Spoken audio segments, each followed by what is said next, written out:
Good evening, Rockford community. I'm Corey Wilson Crawford, the Interim Superintendent of Schools here at Rockford Public Schools, and I have the honor today of welcoming you to our Developing Healthy Kids event. Developing Healthy Kids is a community education and prevention series that Rockford Schools has been engaging in with our community for 10 years. Tonight, you have the opportunity to hear from Dr. Kelly McGonigal regarding the upside of stress. We know that this pandemic and the last 2 years have been very difficult for our families and for our young people. Tonight, it is my hope that you'll be able to take some strategies away from this series that might help your family in the coming years and in the coming months as we reemerge from the pandemic. Again, welcome to our Developing Healthy Kids series, and I hope you have a great night. Our speaker, Dr. Kelly McGonigal, is a health psychologist and lecturer at Stanford University. As a pioneer in the field of science health, her mission is to translate insights from psychology and neuroscience into practical strategies that support personal well-being and strengthen communities. She is the author of several books, including the international bestseller, The Willpower Instinct, and The Upside of Stress. Dr. McGonigal's newest book is The Joy of Movement: How Exercise Helps Us Find Happiness, Hope, Connection, and Courage.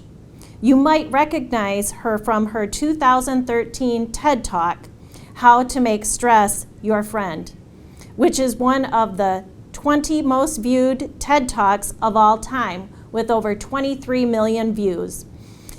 Through the Stanford Center for Compassion and Altruism, she co-authored the Stanford Compassion Cultivation Training and Studies of how social connection can promote health, happiness, and resilience.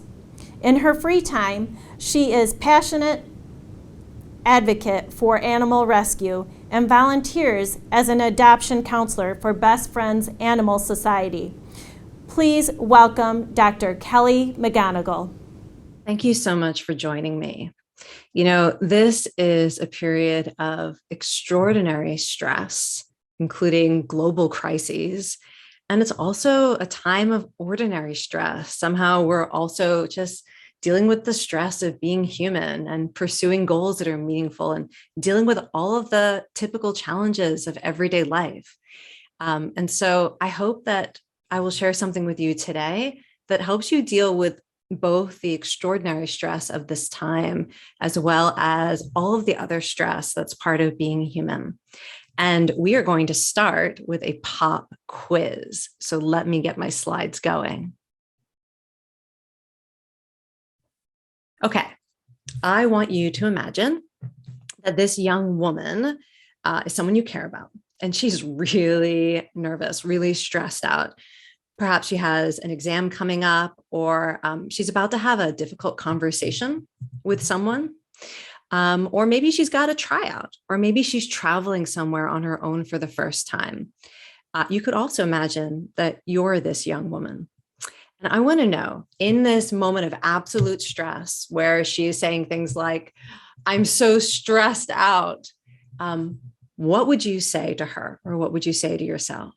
So we know from research what the most common things are that people say to someone they care about, or when they talk to themselves in moments of stress. They say things like, don't stress, don't be so stressed.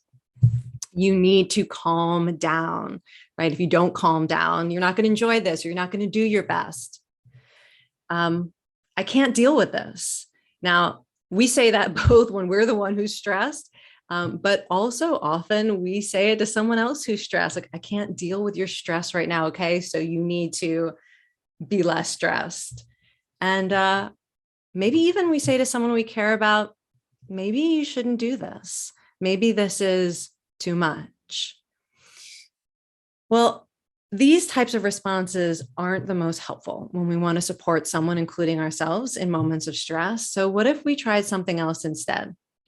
Like, it's natural that you're stressed. This just means that you care. This is a moment that matters.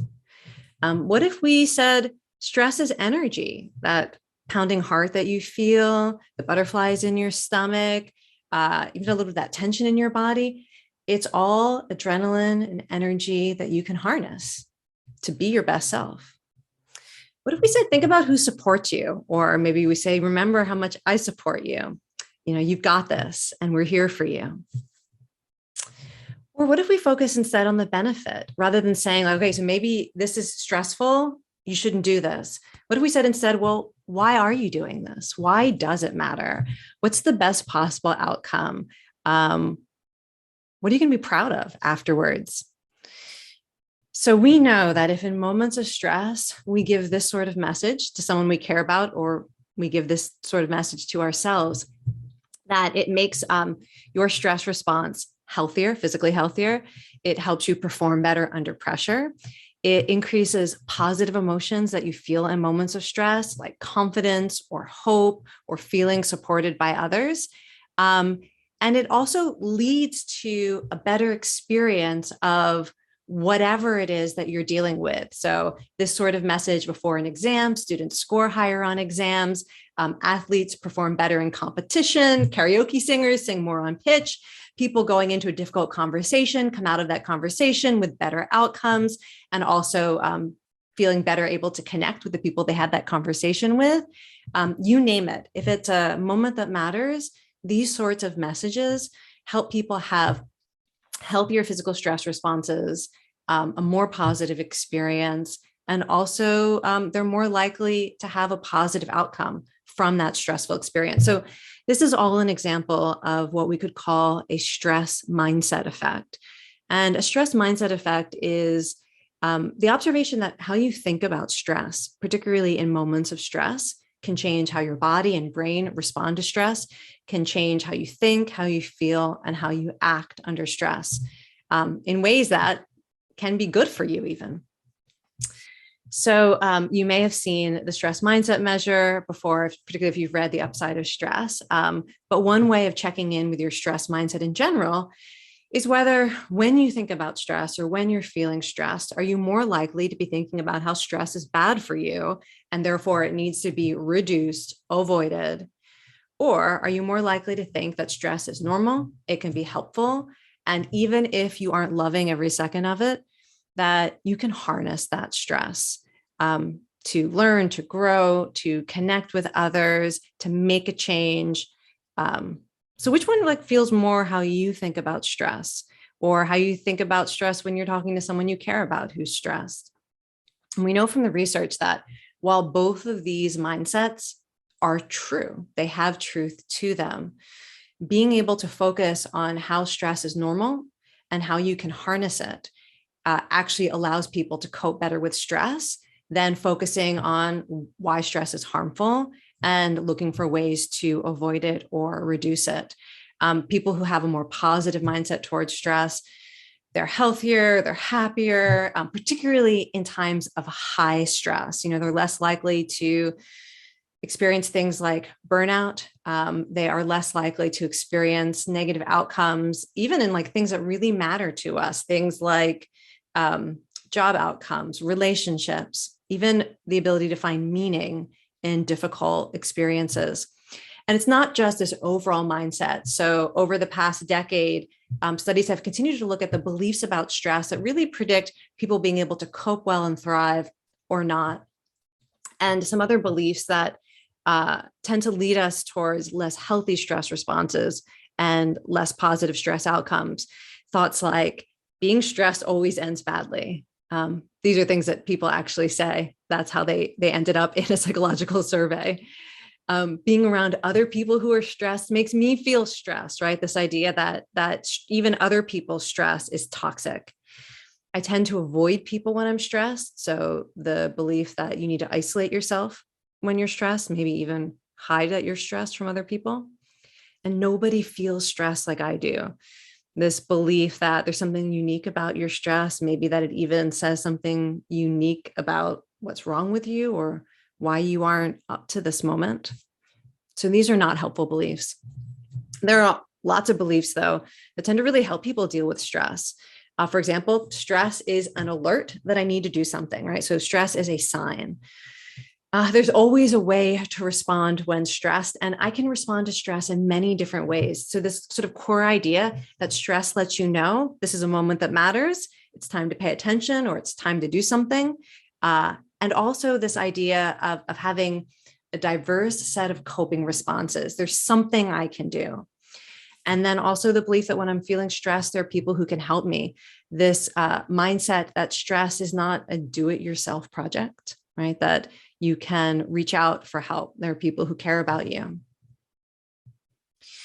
So, I mentioned that the stress mindset effect applies in general, but I also wanted to share with you that in the last few years, there have been a lot of studies coming out looking specifically at the stress mindset effect in students.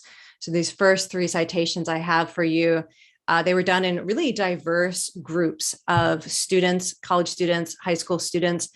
And what they found is that when these young people had a more stress is enhancing mindset, and they were able to see the potential upside of stress, and then they went through something really difficult, difficult life events like a family member losing a job or getting sick, breaking up in a romantic relationship, or just periods of high levels of chronic ongoing stress, that they were less likely to develop psychological distress, including depression and anxiety. So there's something protective about being able to see the upside of stress and those other beliefs that I mentioned, particularly when stress is high. And a number of studies have also found that a stress mindset intervention can help people be better at stress, particularly students be better at stress. And by a stress mindset intervention, what I'm really talking about would be sort of the equivalent of watching my 12-minute TED Talk and then reflecting on it a little bit, maybe talking with someone about it or writing for a few minutes about how those ideas might apply to you. So we're not talking about massive interventions here. And these studies found things like, for example, that when you get that mindset intervention before you go off to college, that it decouples the usual relationship between feeling really stressed and doing worse academically. Also, that people who receive a stress can be helpful mindset intervention. They have less anxiety about their academic performance. They procrastinate less. They actually perform better, and they are more likely to stick with their academic goals and courses. And then one study that came out that really, hit home for me.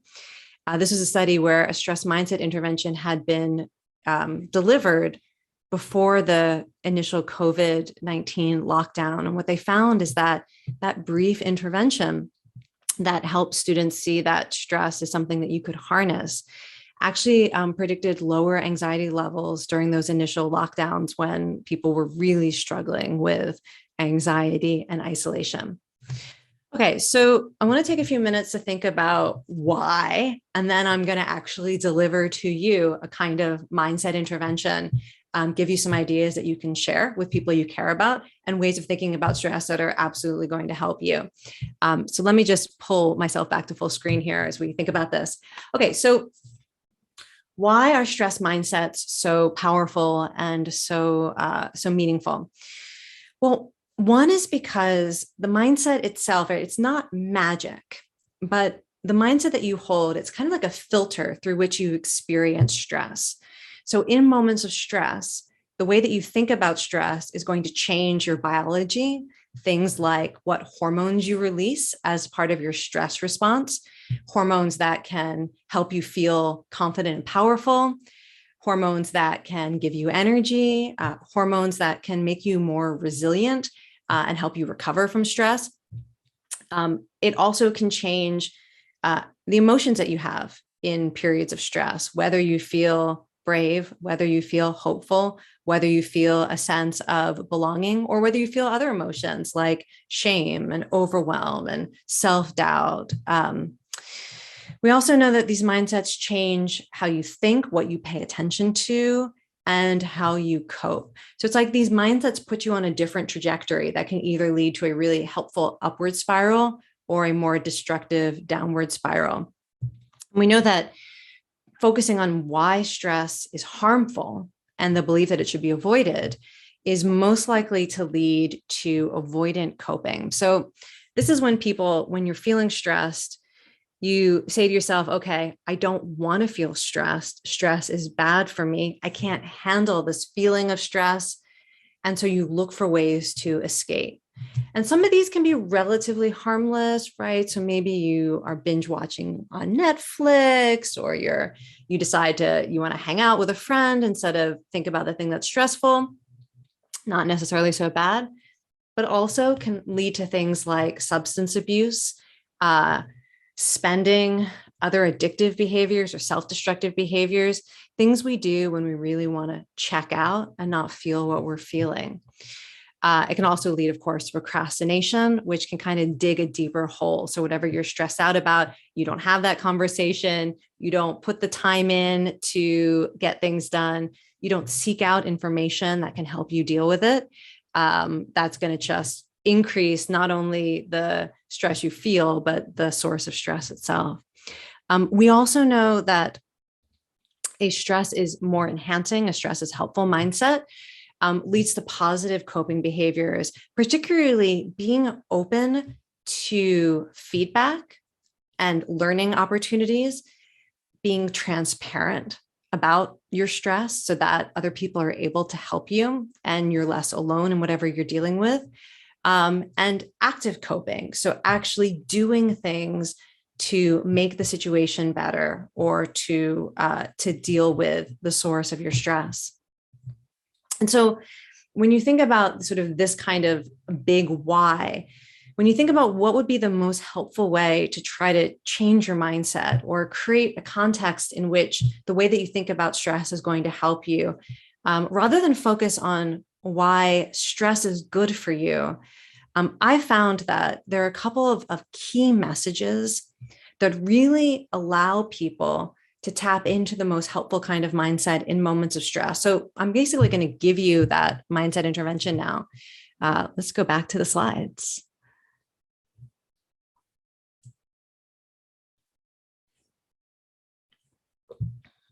So here's the first message that I think is really helpful, and it's to redefine stress.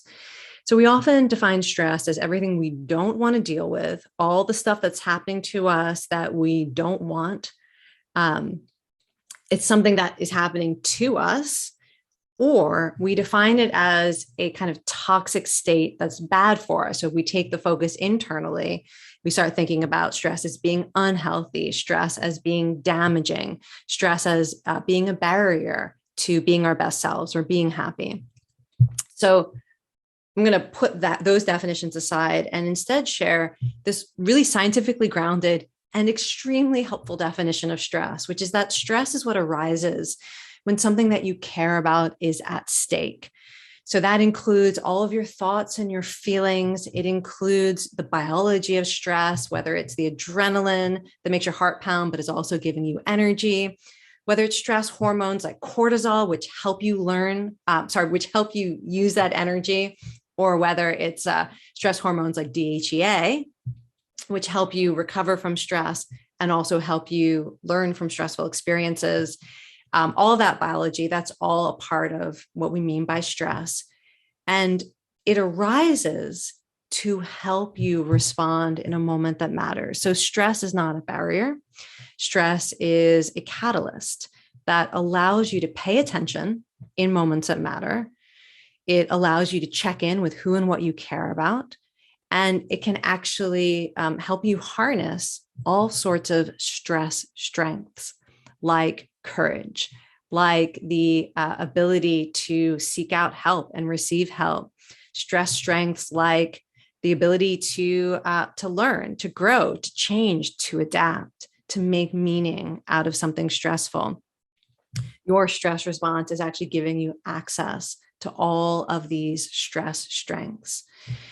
And so in moments of stress, this is a really helpful definition to remember because it's going to help you recognize stress not as something that you immediately need to reduce or get rid of by taking deep breaths or distracting yourself or getting drunk or giving up on a goal, right? So we don't need to get rid of it. We can recognize it, listen to it as a signal, and ask ourselves, okay, so what do I care about?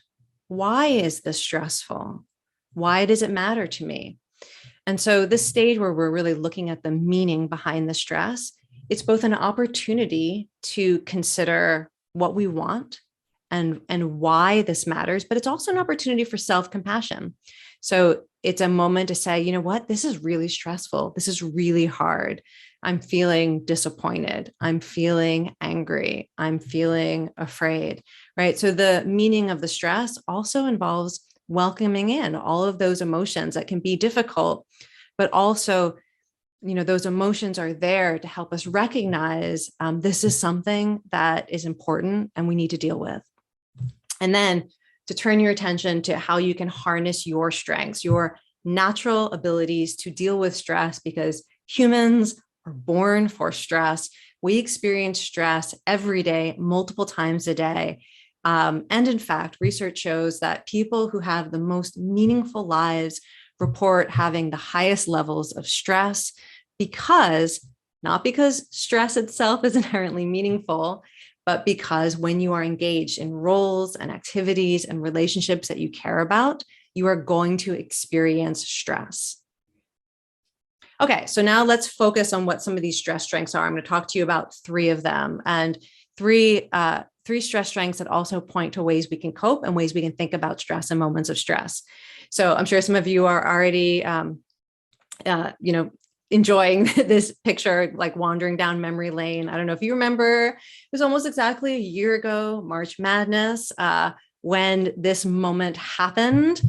So if you did not see this game, this was Gonzaga against UCLA, and Jalen Suggs had the most amazing 1 second left in the game, less than 1 second. He took a shot from 40 feet away from the basket, and it was a tied game, and he broke the tie, and they won in that Final Four matchup.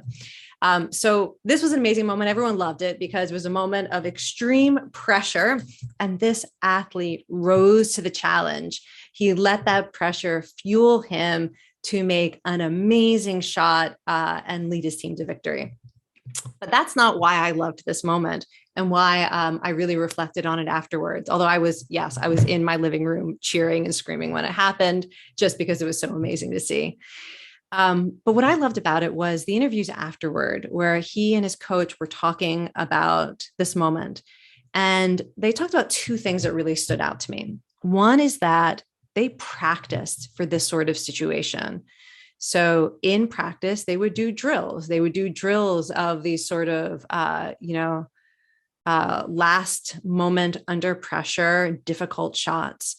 They drilled how they would respond in moments where there wasn't a lot of time to make decisions. They practiced for it so that in that moment, high stakes challenge, they would be ready for it.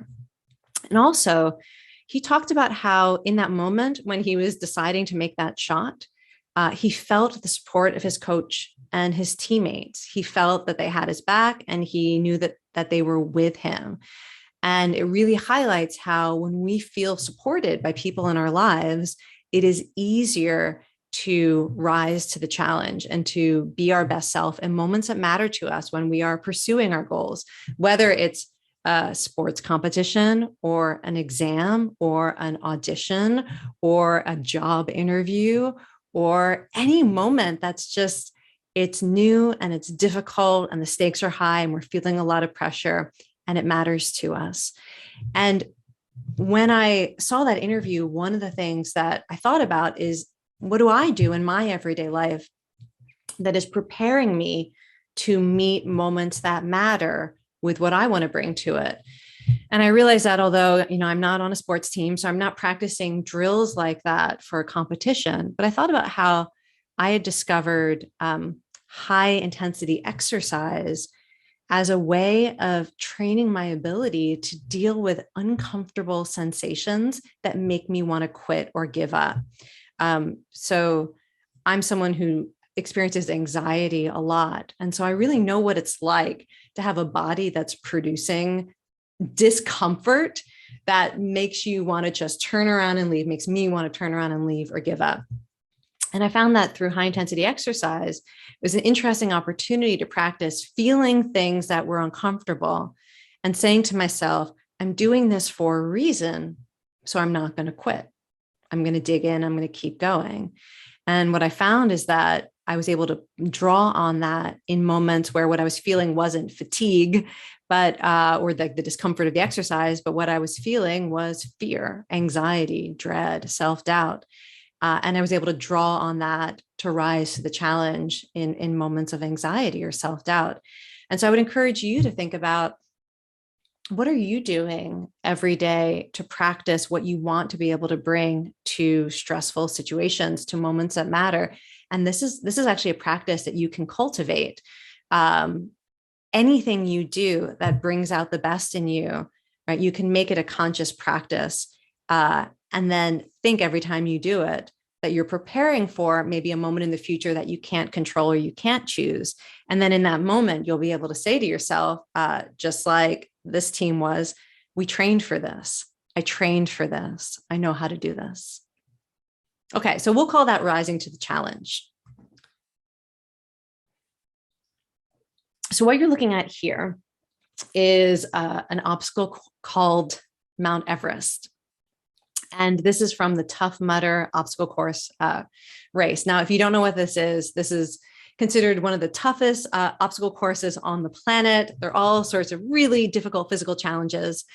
But this particular challenge is an example of what we could call a do it together obstacle.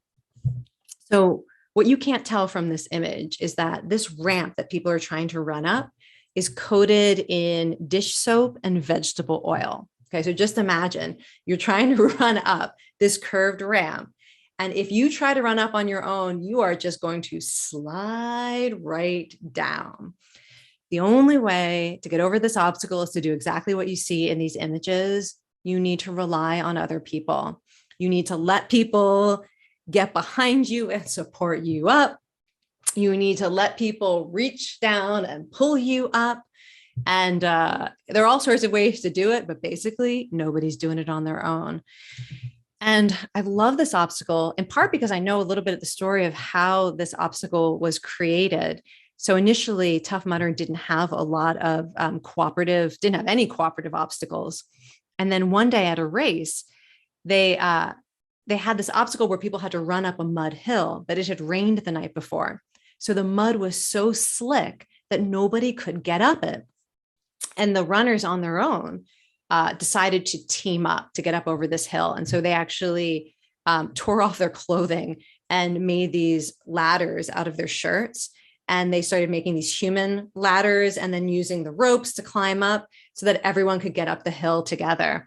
And the obstacle designer for Tough Mudder told me that they'd never seen people have so much fun on an obstacle because people love to overcome obstacles together. And that's exactly what you'll see at something like Everest, that people enjoy this. They enjoy being the one who receives the helping hand. They enjoy being the one offering the helping hand when they've made it up and over. And people love just hanging out and watching and cheering people on and celebrating this. So this is an example of what I would call like a bigger than self stress mindset or do it together coping strategy, where you recognize that a lot of types of stress that we face are not do it yourself. They are bigger than self. And it is okay to look for people who have been there before and can offer you help, advice, support, to let the people who care about you know that you're struggling and let them help you. And also, you can take great strength and joy and meaning in helping other people, either while you're in the stressful situation itself, the people who are in the same boat with you help one another out, or looking for ways to give back after you've been through something difficult.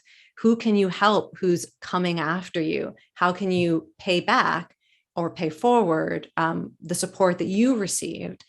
And also, like, how can you enjoy seeing cooperation and kindness in your community, in your family, in your school? Do you take the time to see it and celebrate it? Because that's also a source of resilience. And again, I love this obstacle because you can see all of this happening at once. And we know this is a really great mindset to take towards stress. And to be a little bit more serious about this, a study was recently published that looked at how a community coped after a very serious crisis. It was actually a school shooting. And the researchers interviewed people over a period of months afterwards to see how they were dealing with it mentally and emotionally. And what they found is they asked people in the period after this crisis, did you try to help other people in your community? Did other people help you? And did you see or hear or notice anything in your community that made you feel uplifted or inspired, like other people helping others? And what they found is that all three of those increased the chances that people would be doing pretty well months after this crisis, even reporting things like post-traumatic growth. But there was a particular wonderful synergistic benefit when all three were present. So when you had the motivation to help others, you allowed others to help you, and also you allowed yourself to be inspired or uplifted by things you notice in your community. And so I really encourage you, when you think about the type of stress that's bigger than rising to the challenge, it's not an exam you studied for that you can just take, right? It's the kind of situation where you are going to need help and you aren't the only one who's been through this. And it's so important to put yourself into that system of basically sustainable compassion, to ask yourself, where is support available to me? Who can I help, either in the midst of it or afterwards as you're trying to make meaning? And also to pay attention to the good in your community as a source of continued motivation and hope and courage. All right, so one more strength that I want to talk about. And what you're looking at here are images. I took photos of these photos when I visited St. Jude Children's Hospital a few years ago.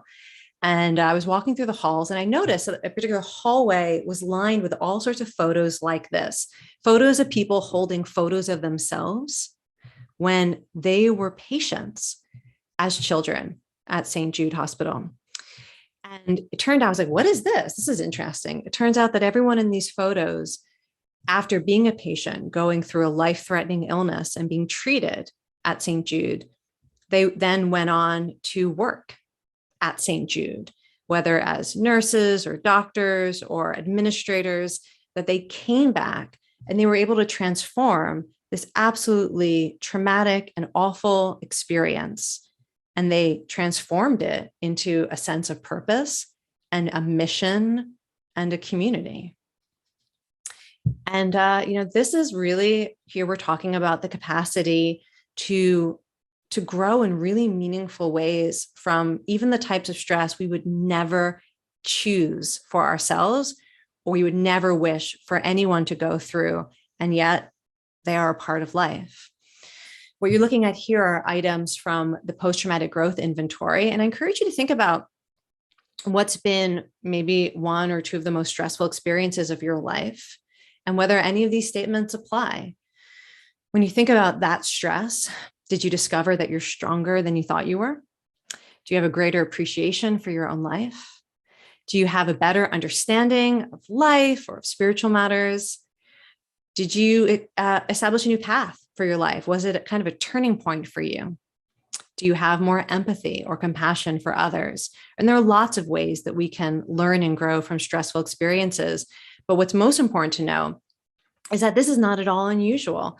Something like 98% of people, when they're asked this question, affirm that at least one of these items is true for them. Again, even if they wish they had not gone through it. When I think about how I would answer this question, I think about my own experience with chronic pain. I've dealt with chronic pain since I was a very young child. And I know that I could probably say yes to all of these questions. It's the reason I became a health psychologist. But I think what I value most about how having chronic pain changed me is that it taught me from a very early age that it's possible to have pain and suffering that other people can't see, which is so typical with chronic pain. It's possible to be carrying something that other people can't see. And although that sounds like depressing, I actually find it really encouraging to know that when I walk into any given room, that if I'm struggling, I'm not the only one. And also to know that, I don't have to know anything about the individuals in a room, but I can guess that someone there is struggling with depression. Someone might be grieving. Someone might be in physical pain or sick. That all of us are carrying things that are invisible to others. And knowing that has given me a kind of empathy that goes beyond sort of basic feeling less alone, but also has given me a kind of deep sense of common humanity and compassion for myself and for others.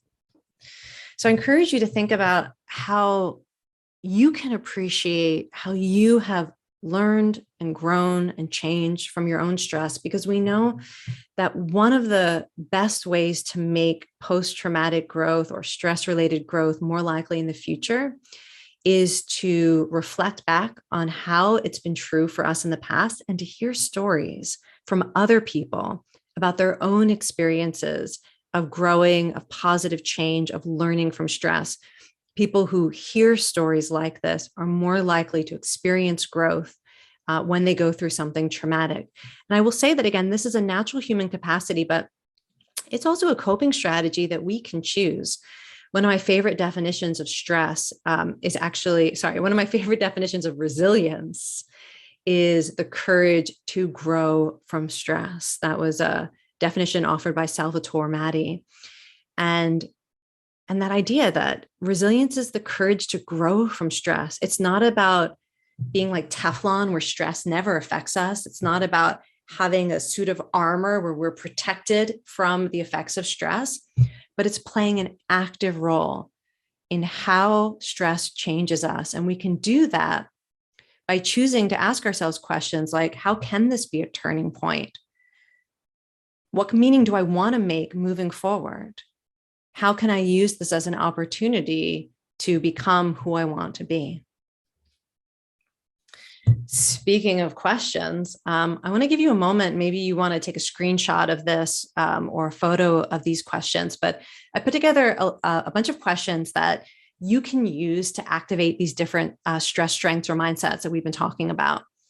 So any one of these questions, right, could be a great conversation that you could have with yourself or with someone you care about when they're stressed, or as a group, right? If you as a family, you as a community, you as a team, some group you're a part of, if you're dealing with something really challenging, you could use these questions as an opportunity to reflect on how you want to move forward.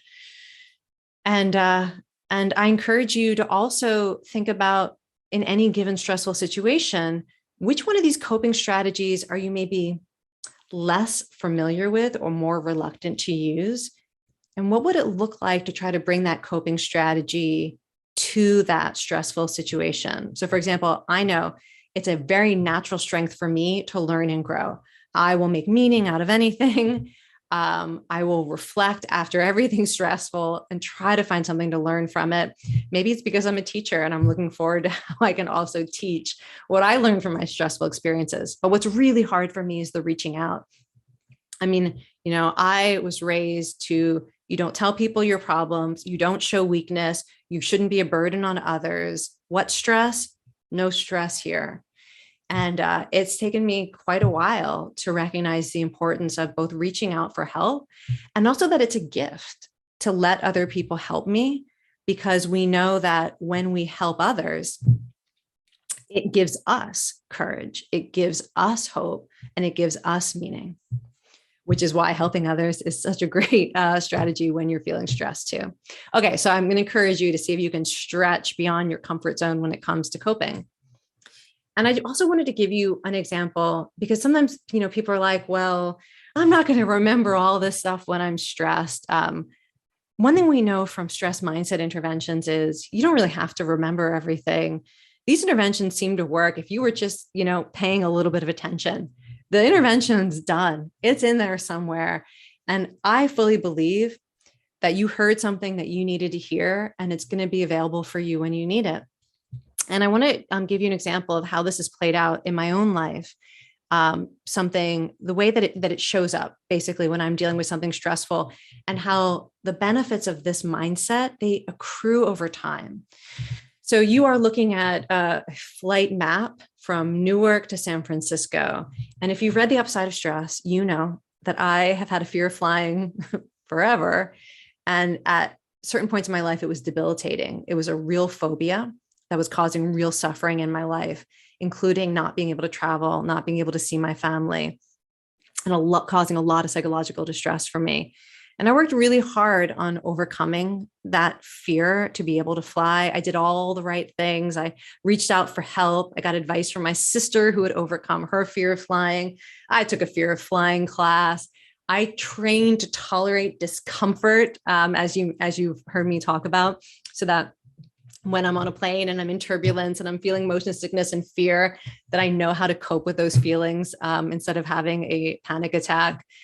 So I did all that stuff.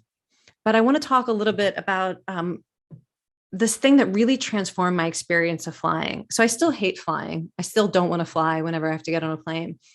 But something really changed when I started to talk about my fear of flying. I had always been ashamed of it. I thought, like, if people knew I was afraid of flying, they would really judge me. I mean, it's a dumb thing. Like, who's afraid of flying? It doesn't make sense. I had all these thoughts in my head. I thought people would really, it was not good. I didn't want people to know. And yet I found that when I talked about it, first of all, it was more common than I recognized. And even people who weren't afraid of flying took heart in learning that somebody like me, who, can do lots of other things that people are afraid of, like public speaking, that I have my own stuff that I'm dealing with. And I found that actually it helped me connect with others, and it actually encouraged other people to talk about it. And I started hearing from people that talking about how I was overcoming my fear was helping them overcome their fear. So here's an example of how this plays out. There was a particular flight, January 2020, one of my last flights pre-COVID. And I saw in the weather that there was going to be crazy storms on my path and probably really bad turbulence, the type of flight that I hate. And I just did not want to get on the plane. And I had to do everything. I pulled out every tool in my coping kit to not try to change my flight and take a later flight. Because even though I could have done that, I didn't want to choose fear. I wanted to choose courage. So I listened to music that made me feel brave. I texted my husband for a little moral support.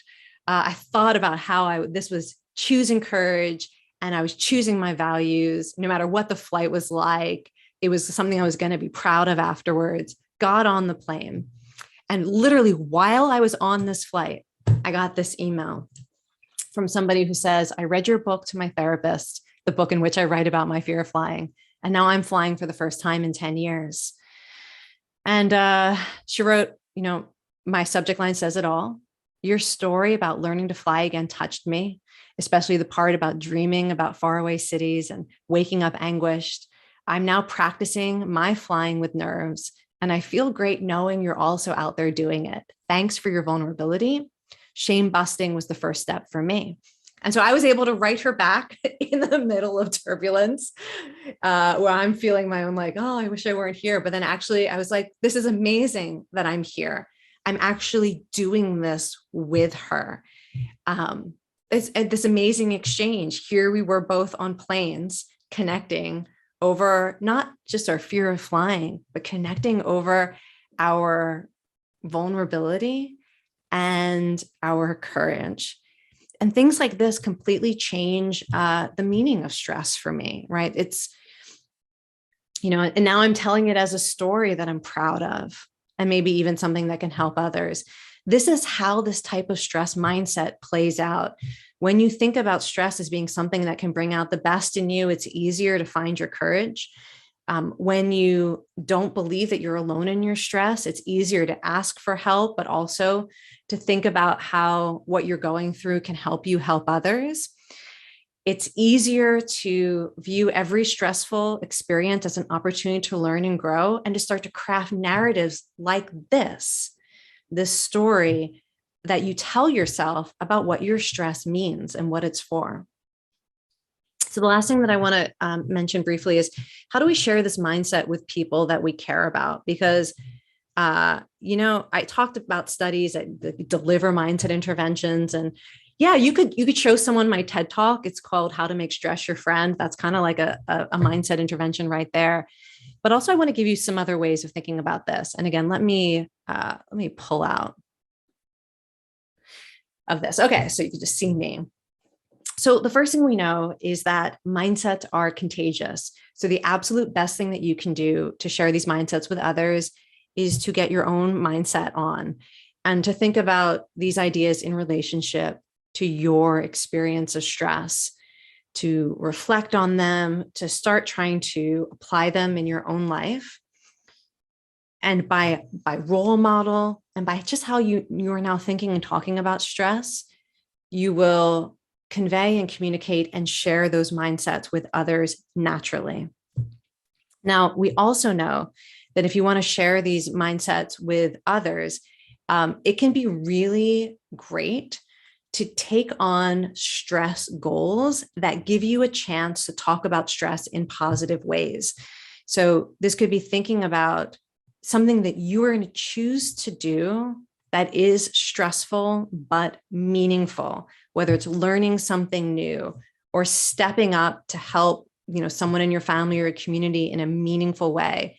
That you're going to have something in your life that you are choosing, not something that just is happening to you, that allows you to practice courage, to practice seeking support, to practice finding other people in the same situation, to practice making meaning and finding ways to learn and grow.